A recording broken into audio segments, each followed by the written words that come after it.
როცა სააკაშვილი ხალხს აჯილდოებდა თუ უშუალოდ სიტყვით გამოდიოდა, ერთი ეპიზოდი იყო ასეთი, რომ მაშინ ქარელის პოლიციაში ვიყავით და ეს მეგის ქარდავა და კიდევ ვიღაცას თავს ამაწევინებდნენ და ესე უყურეო, გაიგე?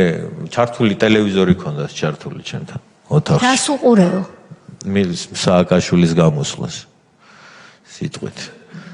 და